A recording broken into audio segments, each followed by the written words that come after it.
why is it that you think that you're the first astronomer to come out with some fascinating stuff like this, talking about the Oumuamua and talking about interstellar potential extraterrestrial objects coming Right. through our solar system?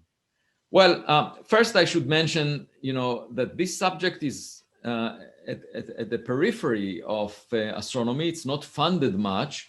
And anyone that talks about the search for technological signatures is sort of marginalized, sometimes to the point where the subject is ridiculed. And that is unfortunate because it doesn't allow new talent to enter the field or to get funded for doing research in this field. And it's sort of like stepping on the grass and then saying, look, it doesn't grow. So obviously we don't get major discoveries or important results because of this self-fulfilling prophecy, that the fact that the community is not supporting it. And I find this to be completely inappropriate because the public is extremely interested in the question, are we alone? I'm interested in the question beyond that because I think that we are probably not alone. Half of the sun-like stars have a planet the size of the Earth, roughly at the same separation. So you have billions of Earth-Sun systems just within the Milky Way galaxy, our own galaxy. And then you have 1 trillion galaxies like the Milky Way within the observable volume of the universe. So altogether, there are more Earth-Sun systems than the numbers of grains of sand on all beaches on Earth. It's just huge. And the chance that we are special or unique is really minute. And out of modesty, we should consider the possibility that things like us exist everywhere as the simplest assumption, the most conservative assumption. If you replicate the same circumstances, you get the same outcome. But for some reason, the mainstream community prefers not to think that way and say, maybe we are unique, maybe we are special. You need extraordinary evidence in order to argue otherwise. I would argue that you need extraordinary evidence to assume that we are unique, because whenever we thought that we are special, we were wrong. In the past, we thought that we are the center of the universe.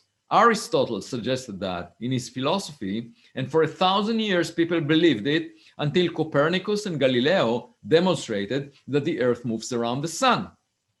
And even then, the philosophers at the time didn't like the idea. They didn't look through Galileo's telescope, and they just maintained their ignorance. That reality doesn't care about whether we ignore it or not. And whenever we assume that we are unique and special, we were wrong.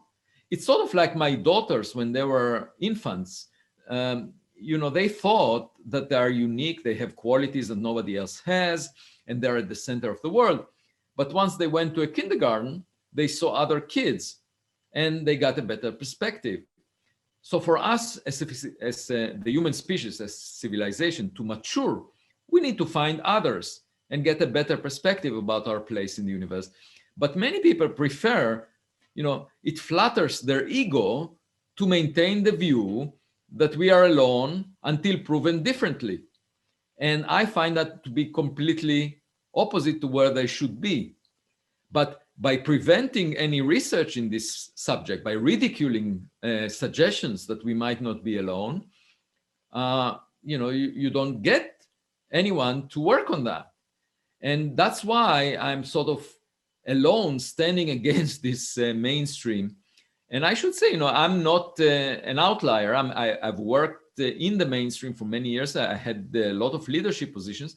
I was the longest serving chair of the astronomy department at Harvard between 2011 to 2020, 9 years, a position that was renewed twice. And I'm the chair of the board on physics and astronomy of the National Academies.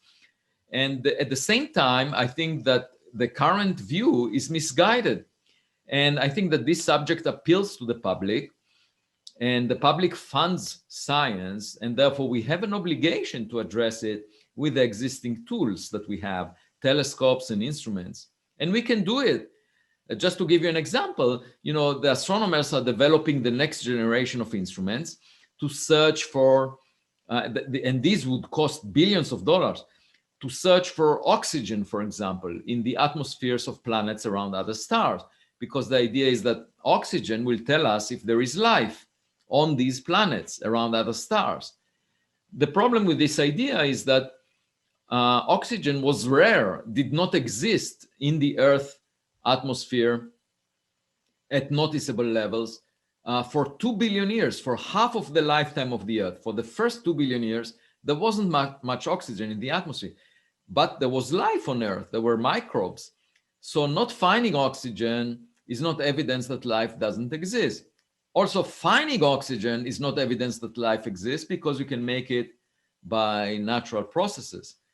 And if you ask yourself what would be a conclusive signature of life, is if we find industrial pollution in those atmospheres. Those molecules that are very complex and are produced by the industries that we have, or by refrigerating systems, they are called CFCs.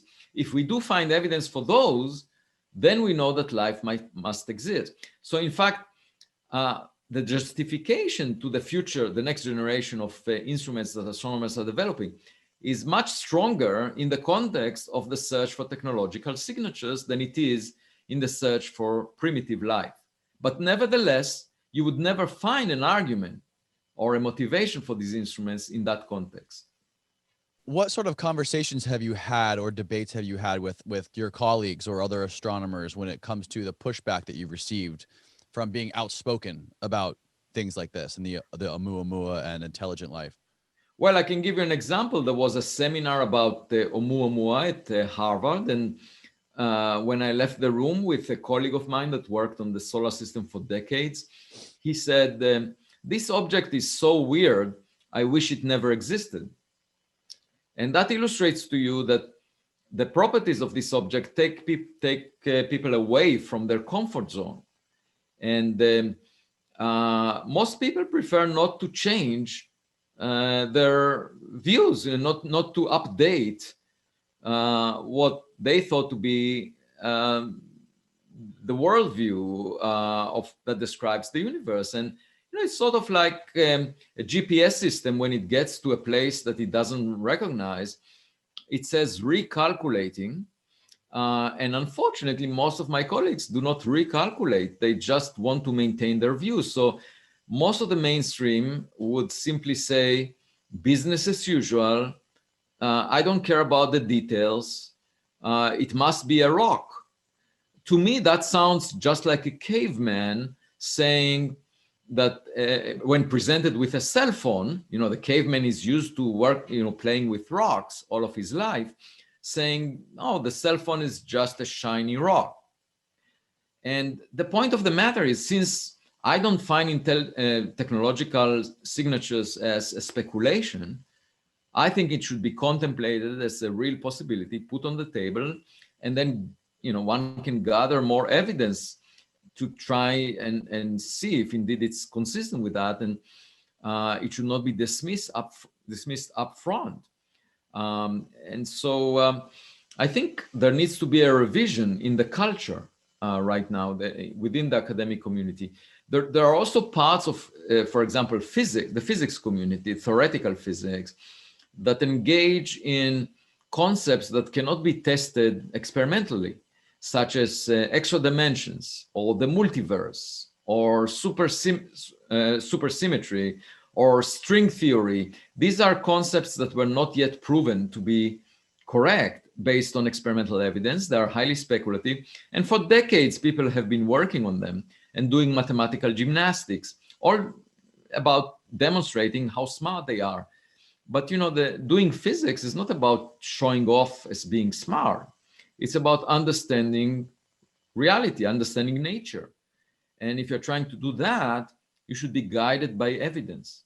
Yeah, I mean, there's tons of money that goes into things like the LHC, that they go to find the Higgs boson and all those other things. It's amazing that, I would imagine, and correct me if I'm wrong, the number one thing on the checklist of reasons to become an astronomer would be to find extraterrestrial life, or to find something out there.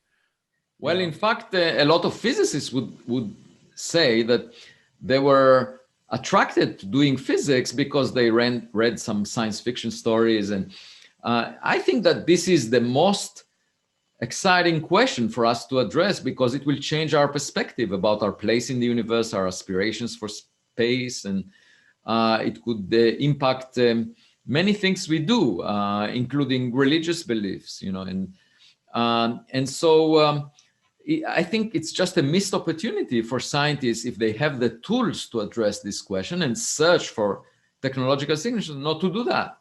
And that's why I speak out loud, and I use Oumuamua as an anchor to demonstrate that here is an anomalous object that didn't look like anything we have seen before. And all the mainstream suggestions for why it looks so weird also invoked something that we have never seen before, a hydrogen iceberg or a cloud of dust. Given that we are entertaining possibilities that were never seen before, why not also a technological origin? It's sort of like, walking on the beach, and most of the time you see rocks or seashells, but every now and then you stumble across a plastic bottle that indicates that a civilization might be around.